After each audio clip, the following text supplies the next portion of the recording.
Hey guys, my name is Alex. I'm Julia. I'm Amy. I'm Kirsten. And we are currently doing our 4th year community development block at the Occupational Primary School. And we are 4th year occupational therapy students. Great, thanks guys. I'd like to ask a simple question. It might not be a simple answer. What is the ObCD framework? What is it? In your own words. A big question. Very big question. I think that the ObCD framework basically shows us how to work with communities to help and bring change and development through using occupation. I agree. And I agree that it's an iterative process that takes place. And it has 4 different phases, which we'll discuss. And it's sort of like, it's like a guideline that we've used during our block and how we can go about like doing intervention or creating change with communities. So like a guideline, I think a bit like a roadmap to know that like, you know, what you're doing at each phase is like, there's a purpose to it and you're like on the right track. But then a roadmap implies that, you know, there's only one place to get there. But then ObCD, there's like, it's iterative, which means that It's a back and forth. Yes. So you can always go in between phases where your meeting needs to be adapted or changed. So you're always looking back at what you've been doing. Cool. So let's get stuck into it. I want to know from you guys, what was it like to actually use this framework? And let's start with the first phase, which is initiation. What has initiation been? What has it been like to facilitate the initiation phase in an ObCD process? Well, in our initiation, you use a context-related assessment, which is, it's actually really nice because there's these 3 questions and it asks you what we all want to know, you know, about like what occupations this group is engaging in, what occupations they aren't engaging in, and then what's the potential for future occupational engagement. So there's many ways that you can get to those answers, and it kind of also helps you like really get stuck into the project and start building relationships, like trying to find those things out. So I think it was like a good way to start off the block. Yeah, I agree with Alex is saying. I think that initiation phase is all about the building of relationships and understanding of the group that you're working with. So I think it was a great way in which to start working with people in the community and really get to know what is going on and who they are. I feel like you can only really understand the importance of the initiation phase once you've like moved on in the process, because like in our initiation phase where we built relationships and built trust with the grade 7s with our project, we then understood how that was so important in like the implementation phase later on, where our conversations were deeper than what we would have thought they would be if the initiation phase wasn't as effective and efficient as it was. So I think that's something important to remember.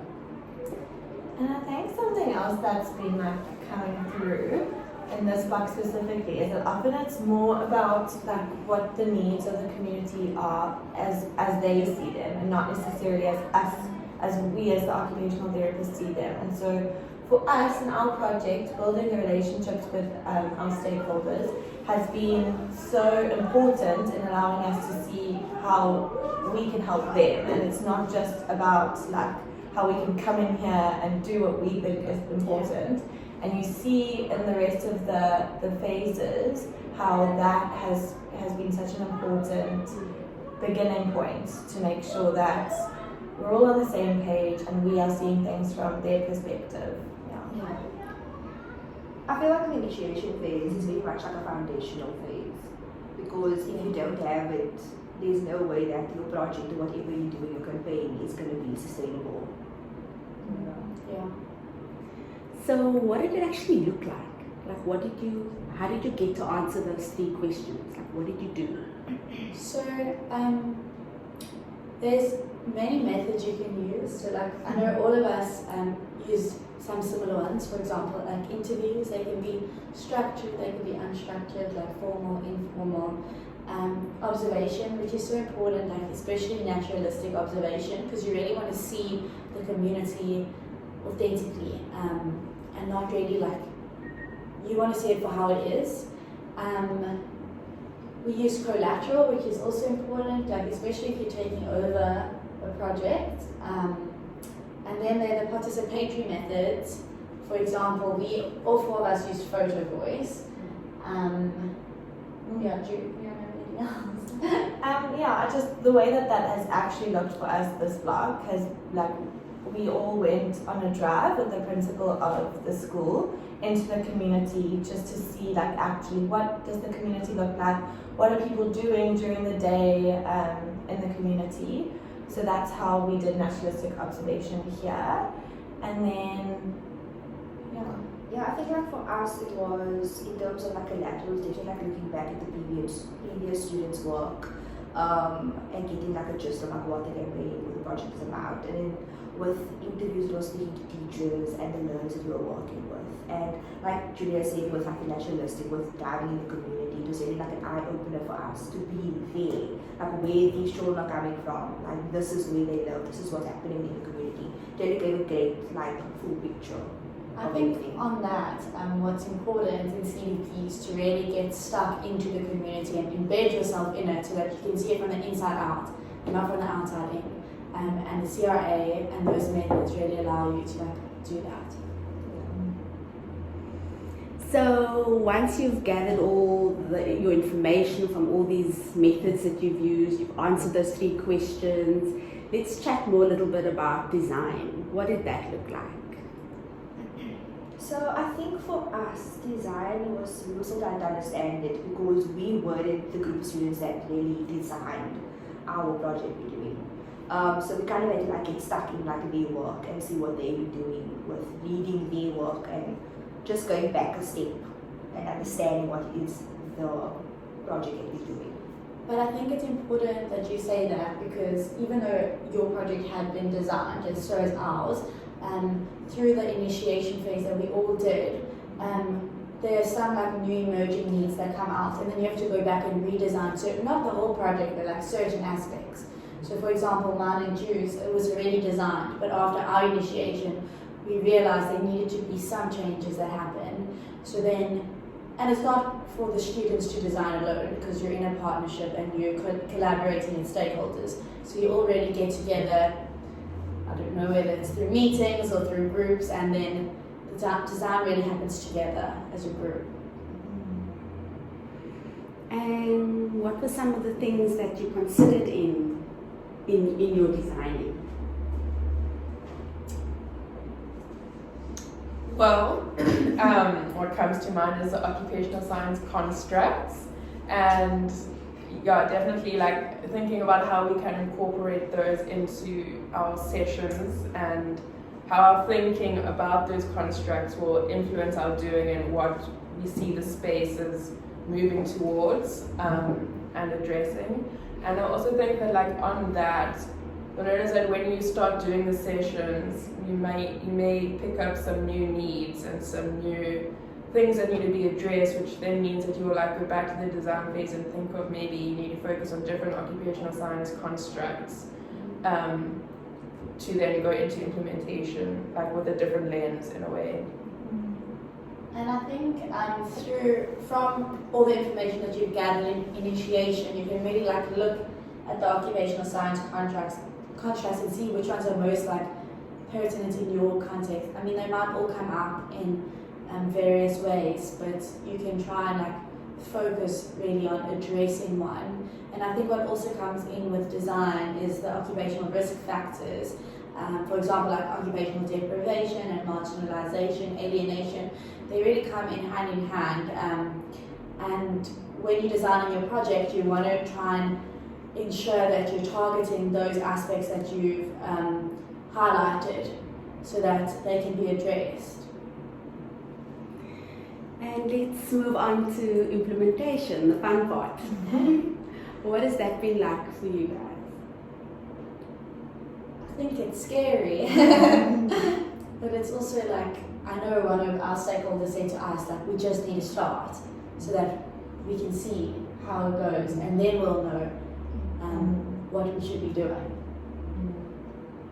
I think it's very easy to get stuck up in like initiation and design and be like, you want everything in order and you want to know what's cracking going forward, and you know, it's so, when you get into block you'll realize that you can't, there's no way of knowing what the future holds and what's it all going to turn out to be like. So I think, like as Lex said, you really just, the only way of knowing is to start and to get in there and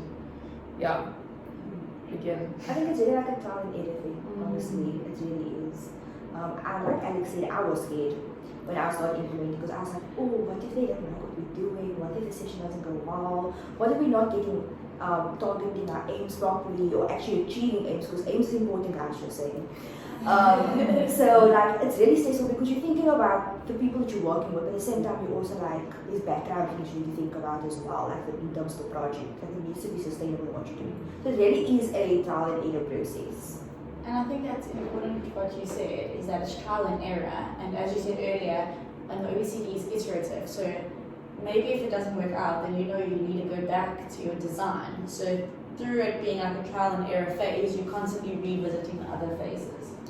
Yeah, so I think, like, for example, when we started our implementation, we sort of got stuck in, and then we have held lots of action learning spaces with our stakeholders so that we could keep, reflecting on our implementation and on the way that we were doing things to make sure that we could still reflect on that and then plan for future. And so it's not like you have to just continue. There's room for growing and changing and like looking at the design through the process. And I think that's important when it comes to capacity building, is that you can't just begin, like that's, I think Leanne told us during this blog that like an organization, you can't just start a project, like you have to always go back to like what was the vision of the project going to be.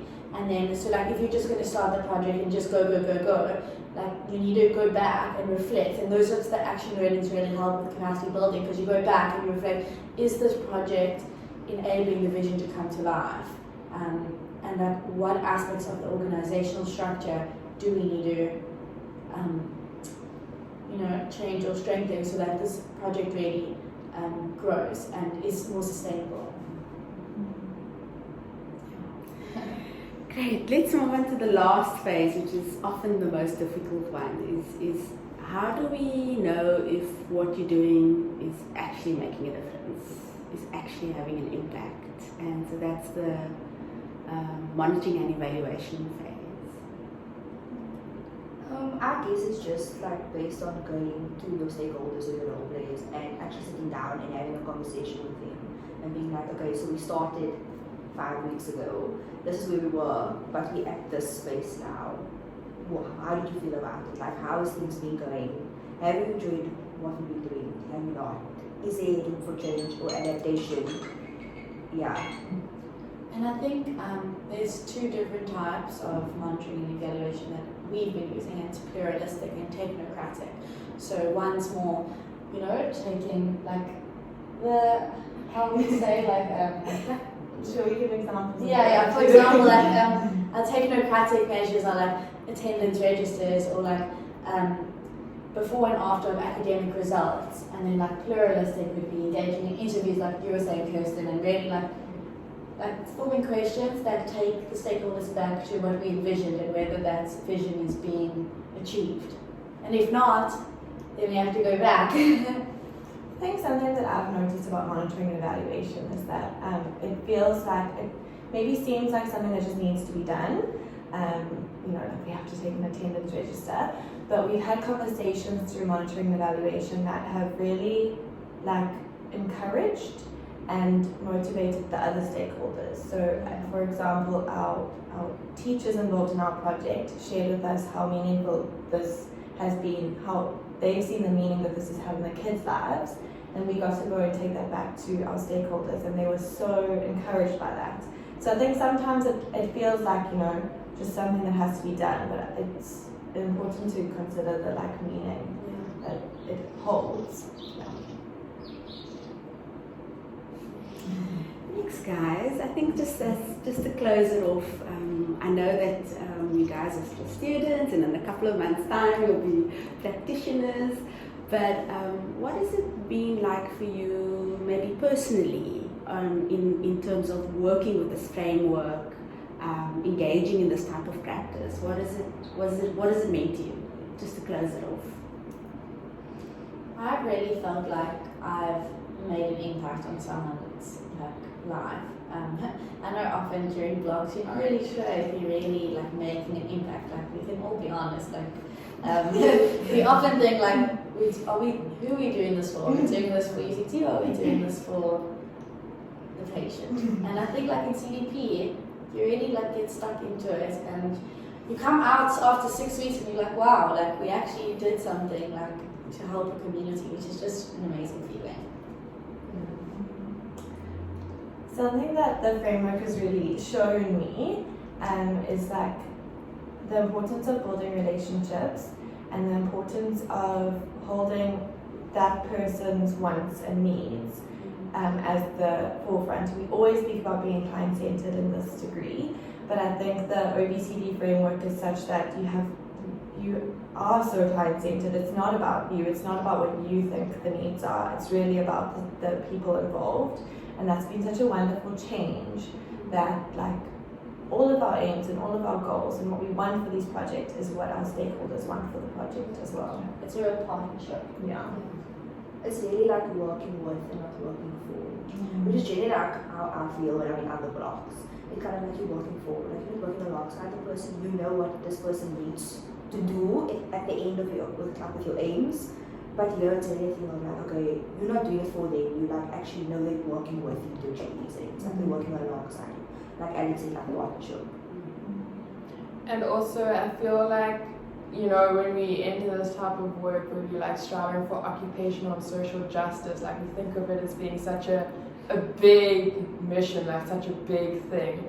But I feel when you use the ObCD, it makes it very easy for you to see concrete changes, even though they're very small and you think that they're so minute. But using this framework is a very good thing to use in terms of understanding that small changes actually go a far long way to achieving occupational and social justice. Bye guys.